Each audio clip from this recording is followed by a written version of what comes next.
जो जीडीए प्रशासन में बैठे अधिकारी हैं वो इस शहर के वातावरण को खराब करना चाहते हैं। किसी भी धर्म स्थल को तोड़ करके और किसी भी धर्म की पंथ की भावना को आहत करना ये बर्दाश्त के काबिल नहीं है और कांग्रेस पार्टी इसका विरोध करती है। मिला टाइम्स में खुशामदीद। जब बाबरी मस्जिद को शहीद किया गया था काफी टेंशन वाला माहौल था, लेकिन एक शायर का मैं कहूं कि कलम कहां रुकता है। एक शायर है शाहिद जमाल, उन्होंने लिखा था कि तूने बख्शे हैं जो आजार कहां रखूंगा, ये गिरे गुंबदो मीनार कहां रखूंगा।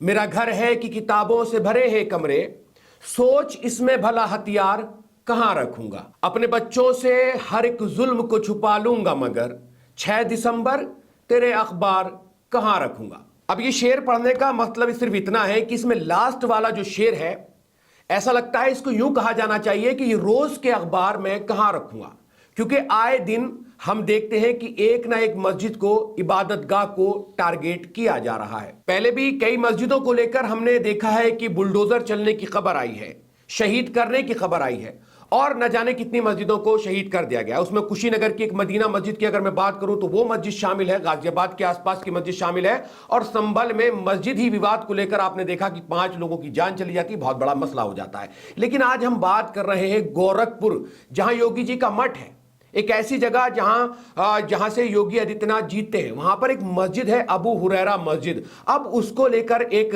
जो है फरमान जारी कर दिया गया है और 15 दिन के अंदर अंदर मस्जिद हटाने को लेकर जो है वो अफरा तफरी मची हुई है। 15 दिन के अंदर मस्जिद हटाने को या मस्जिद को शहीद करने का आदेश दे दिया गया है। तो सोने पे सुहागा यह है कि जीडीए यानी गोरखपुर विकास प्राधिकरण ने कहा है कि मस्जिद की जो कमेटी है वो मस्जिद को खुद शहीद कर दे, खुद हटा दे। अन्यथा अगर वो इस मस्जिद को हटाएंगे और उस मस्जिद को हटाने में, ये शहीद करने में जो कुछ खर्चा होगा तो वो खर्चा उनसे वसूला जाएगा जिन्होंने मस्जिद का निर्माण किया था।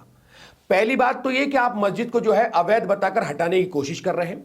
इसको लेकर समाजवादी पार्टी का एक डेलीगेशन वहां पहुंचा था, उसने क्या कुछ कहा है पूरी मस्जिद को लेकर, और उसने मुखालफत भी की है इस बात की। ये जो पूरा जो प्रोसेस हो रहा है, 15 दिन का आदेश दिया गया है, इसको लेकर मुखालफत की है। वो वीडियो देखिए, उस वीडियो में उस कांग्रेस के डेलीगेशन ने इस मस्जिद को लेकर क्या कुछ कहा है। देखिए, आज हम लोग मस्जिद अबू हुरैरा घोष कंपनी पर जो स्थित है, हम लोग यहाँ पर आए थे और इसकी वस्तुस्थिति की जानकारी लेने के लिए। लगातार इधर समाचार पत्रों में मस्जिद को गिराने की बात छप रही है, तो आज कांग्रेस पार्टी का एक डेलीगेशन, हमारी जिलाध्यक्ष भी है निर्मला पासवान जी, हमारे तौकीर आलम जी हैं, आलोक शुक्ला जी हैं, विनोद जोजफ जी हैं, हम सब लोग आए हैं और अभी इमाम साहब से हम लोगों ने मिलकर के जानकारी ली। हमारा ये कहना है कि जो जैसी जानकारी इन लोगों ने दिया कि एक बहुत पुरानी मस्जिद यहाँ पर पहले से थी, जिसको प्रशासन ने रातों रात हटा दिया, ध्वस्त कर दिया, और फिर एक समझौते के तहत एक तो पहले पुरानी मस्जिद को बिना लोगों को विश्वास में लिए हटा देना ही एक गलत बात है जो 50 साल से थी। दूसरा ये कि जब एक समझौता हुआ और नगर निगम ने जमीन दिया और नगर निगम की जमीन पर और जो पहले जमीन थी उससे कम जमीन पर इन लोगों ने एक मस्जिद को बनाया, एक मस्जिद की तामीर कराई और उसमें अपनी इबादत शुरू किया उन्होंने। तो फिर कागजी जो तकनीकी चीजें हैं उसमें उलझा करके मेरा ये मानना है कि किसी भी धार्मिक स्थल को क्षति पहुंचाना, उसको तोड़ने की बात करना, ये निश्चित रूप से ये ठीक बात नहीं है। और मैं स्थानीय प्रशासन से कहना चाहता हूं कि अगर कोई कागजी तकनीकी त्रुटि रह गई हो तो इतनी अच्छी पूजा घर, इबादत गाह इन्होंने बनाया है, तो उसको सुधार करके और इसके मूल स्वरूप से कोई छेड़छाड़ करने की जरूरत नहीं है। कि हमारा स्थानीय प्रशासन हो या सरकार हो, किसी भी धर्म को, किसी भी धर्म पंथ को मानने वाले लोगों के भावना के साथ खिलवाड़ करना, मैं समझता हूं कि कांग्रेस पार्टी इसे कभी भी जायज और उचित नहीं मानती है, और ऐसे किसी भी प्रयास का कांग्रेस पार्टी विरोध करेगी।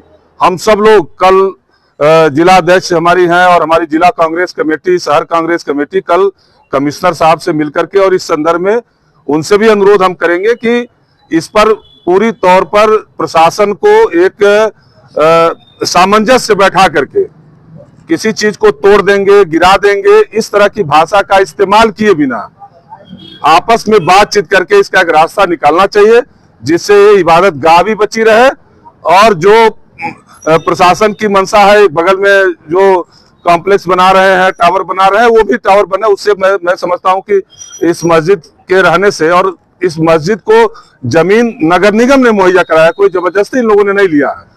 तो ये जो गिराने की बात रोज अखबारों में समाचार पत्रों में छपता है, ये दुर्भाग्यपूर्ण है। हम इसकी कड़ी निंदा करते हैं और हम इस बात की मांग करते हैं कि जो भी अगर उनको लगता हो कि कहीं कागजी तकनीकी त्रुटि रह गई हो, कहीं उनको इस बात की का कहीं अगर वो हो, तो उसको उस चीज को पूरा कराएं। और इस मस्जिद का जो स्वरूप है, मस्जिद जो एक बार बन गई है, एक गलती प्रशासन ने पहले किया इस मस्जिद को गिरा करके, अब एक मस्जिद जब फिर बन गई तो फिर इसको तोड़ने की बात, मैं समझता हूं कि ये दुर्भाग्यपूर्ण है। ये इससे समाज में विभेद पैदा होगा, इससे समाज टूटेगा, और मैं समझता हूं कि समाज को जोड़ने की दिशा में हमें इस मस्जिद को कायम रखना है, इस मस्जिद को बचाना है। कांग्रेस पार्टी कभी भी इस तरह के नफरती बयानों का, इस तरह के तोड़फोड़ की राजनीति का विरोध करती है। हम सब लोग अभी जो इमाम साहब ने बताया, इनकी भावना के साथ हैं, और हम पूरी तौर पर प्रशासन से मांग करेंगे कि इस मस्जिद का जो स्वरूप है, मस्जिद जो प्रशासन की दी गई जमीन पर बना है, पहले जो इनके पास जमीन थी उससे कम जमीन पर बना है, तो निश्चित रूप से इसको कायम रखा जाए, इसके मूल स्वरूप से कोई छेड़छाड़ न की जाए। वीडियो आपने सुन ली है, लेकिन मैं आपको बता दूं कि मस्जिद की कमेटी ने भी कानूनी लड़ाई शुरू कर दी है। जीडीए की माने तो घोष कंपनी चौराहे पर नगर निगम की जमीन पर बनी इस मस्जिद का नक्शा पास नहीं कराया गया था। वहीं मस्जिद कमेटी का दावा है कि यह मस्जिद पहले से ही मौजूद थी और इसे अवैध कहना गलत है। मस्जिद के मुतवल्ली के बेटे शुएब अहमद ने इस आदेश को कोर्ट में चेतावनी दे दी है। इस पूरे मामले को लेकर एडवोकेट जयप्रकाश नारायण श्रीवास्तव ने कहा कि यह मामला संवेदनशील है और जल्द सुनवाई की जरूरत है। 18 फरवरी को इस पर सुनवाई नहीं हो सकी, अब 25 फरवरी को इस मामले की सुनवाई होनी है। जिस तरह से लगातार इस तरह के मामले सामने आ रहे हैं, आप तमाम लोगों का गोरखपुर की इस अबू हुरैरा मस्जिद को लेकर क्या कहना है, जिस पर बताया जा रहा है कि नगर निगम की जगह में मस्जिद बनाई गई है और ये अवैध है, जिसको लेकर 15 दिन के लिए अंदर अंदर हटाने की बात कही जा रही है। और ये उत्तर प्रदेश नहीं, आपने पूरे हिंदुस्तान में न जाने कितनी मस्जिदों के बारे में ऐसा सुन लिया कि या तो उन पर बुलडोजर जाकर खड़े हो गए हैं, या उनके लिए आदेश दे दिए गए हैं, या कुछ मस्जिदों की दीवारों को जो है वो बुलडोजर से शहीद तक का कर दिया गया है। तो इस तरह की लगातार जो बातें हैं, तो मैंने जो शुरुआत में एक अशआर पढ़ा था, 3 मिसरे पढ़े थे, उसका लास्ट का मिसरा जो था वो यही था कि 6 दिसंबर का अखबार है उसको कहां रखूंगा। तो आज तो अखबार, न्यूज चैनल, पोर्टल, तमाम चीजें जो है वो भरी पड़ी हैं, जहां पर हम जब सुबह को उसको खोल के देखते हैं तो मॉर्निंग में हमें 1 या 2 न्यूज ऐसी जरूर मिल जाती हैं, या तो किसी मस्जिद के बाहर बुलडोजर की खबर होती है, या किसी मस्जिद को शहीद करने के लिए बुलडोजर का जो है तुगलकी फरमान जो है वो जारी कर दिया जाता है। उसको शहीद करने के लिए, उसको ध्वस्त करने के लिए, मस्जिद को हटाने के लिए इस तरह का जो है आदेश मिल जाता है। इस पूरे सिनेरियो को लेकर जो कुछ आज देश में चल रहा है, मस्जिदों को लेकर, दरगाहों को लेकर, या इस तरह के जो मदरसे होते हैं उनको लेकर लगातार जो है वो शिकंजा कसा जा रहा है, इस तमाम सिनेरियो को लेकर आप तमाम लोगों का क्या कुछ कहना है, इस वीडियो के कमेंट सेक्शन में अपनी राय हमें जरूर दें। मैं फिर मुलाकात करूंगा आपसे अगली वीडियो में। मुझे दीजिए इजाजत। अल्लाह हाफिज।